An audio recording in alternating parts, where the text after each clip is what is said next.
Inspired by lifelong care that her twin brothers have required, Dr. Fariel Faroki became a physician to make a difference for others. As she tackles her senior patients' health concerns, Dr. Faroki loves to help them achieve goals they never thought possible. In addition to internal medicine, Dr. Faroki specializes in anti aging, regenerative, and aesthetic medicine. She likes to read medical research and spend time with loved ones during downtime. Thank you so much for joining us, Doctor. Thank you for having me, Annabelle. So, there's a new health trend on social media where people are taping their mouth shut at night to get better sleep. It's called mouth taping, and videos using the hashtag mouth taping have more than 39 million views on social media. Could you tell us a little bit about where this idea stemmed from? This actually started as a home remedy, and a lot of patients started to do it, and some patients of mine have even brought it up, and sleep medicine specialists have even discussed this with me. So it is a fad currently, and again, it started as a home remedy, and it started to kind of take trend as anything does in social media. And however, when we get into the nitty gritty of what it actually is, I can tell you more. So, some users actually claim that this mouth taping improves their sleep and even common health problems like snoring and bad breath. So, are these health benefits medically accurate? So there is some validity, Annabelle, to these health benefits. I think mouth breathers in general, when you actually tape your mouth, it will change the acidity and the pH of the mouth. So it will help improve, the pH balance of the mouth. However, there are certain underlying conditions that this is probably not good for. Clinically speaking, such as sleep apnea, people who have insomnia, people who have congestion, deviated septums, anatomic issues. It is not recommended, and it's also very important to speak to your provider about these things before you actually start the trend.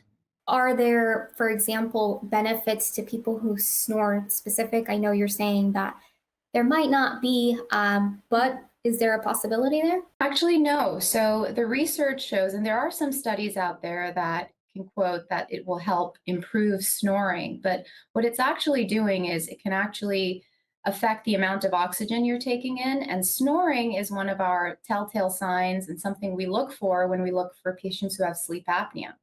So sleep apnea, going into that, when your anatomic airway is actually the girth of it, you can actually collapse the airway when you sleep, and that can create snoring. And that's one of the triggers that we look for as clinicians to be able to investigate and do a sleep study.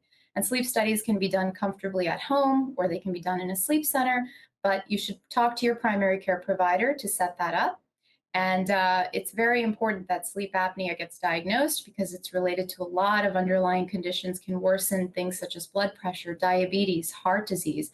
And now we even have a well-known surgery, which is called a uvulopalatopharyngeoplasty. That's a mouthful, to actually treat sleep apnea. So it's really important that patients have access to talking to their doctor about that. So, is nose Welcome. breathing really better than mouth breathing whenever you're sleeping? Well, nose breathing in general, when we think about how we breathe during the day, and we're actually awake most of our hours in the day. So, natural breathing pattern is through the nose, but again, it's very patient specific because a lot of people can have deviated septums, as I mentioned earlier, or have anatomic differences.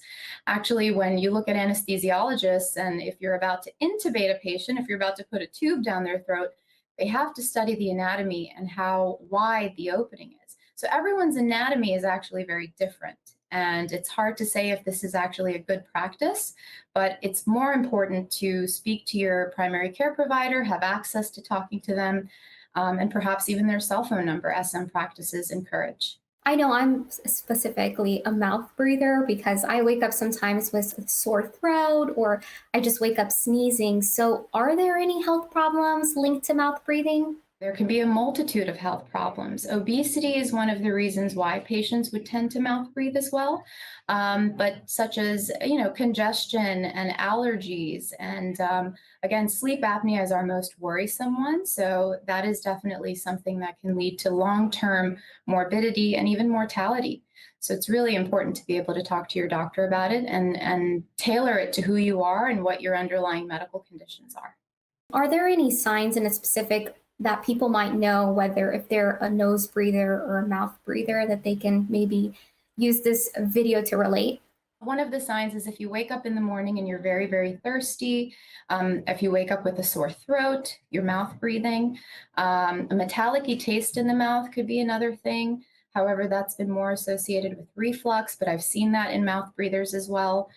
So those are some of the, I would say, the top three. So, what are some mouth taping alternatives that you would suggest for better sleep? Nasal strips have proven to actually help, actually dilate that nasal passage and airway to help patients breathe better. Another thing is humidified air prior to sleeping will moisten the airway and helps people breathe better. And sometimes just taking a warm shower and relaxing the muscles can help you sleep better as well in general. But I think this fad that has started has definitely started the discussion. So it's very good because it helps people obtain access to other underlying medical diseases that can actually be detrimental. So we're getting some good news and press on this. So it's a good thing. A lot of this news has come with the fact that people are taping their mouths because it actually helps their facial structure. What would you say to that? There have been some practices in aesthetics that talk about taping, the cheekbones back or taping the muscles of the forehead back to prevent needing Botox or things like that. Again, those are temporary fixes, and that will not actually change your facial structure. I think the most important thing that people should consider is diet and exercise to actually help influence how they look, how they feel, and live healthier. Doctor, do you have any final words for our viewers today? We tend to live in a healthcare system where we only go to see a provider when we're sick. We should focus on preventative things and be able to have open conversation with your board certified internist, internal medicine provider, and but for better health, for more accurate information. So my word would be to seek a doctor that's available and accessible and really has a great relationship with you. Great, thank you so much. And again, that was Dr. Fariel Faroki, and she is the Center Medical Director for ChenMed. We appreciate you joining us today, and we will see you guys next time. If you guys want to see more, definitely make sure you subscribe to All Health Go or visit us at allhealthtv.com.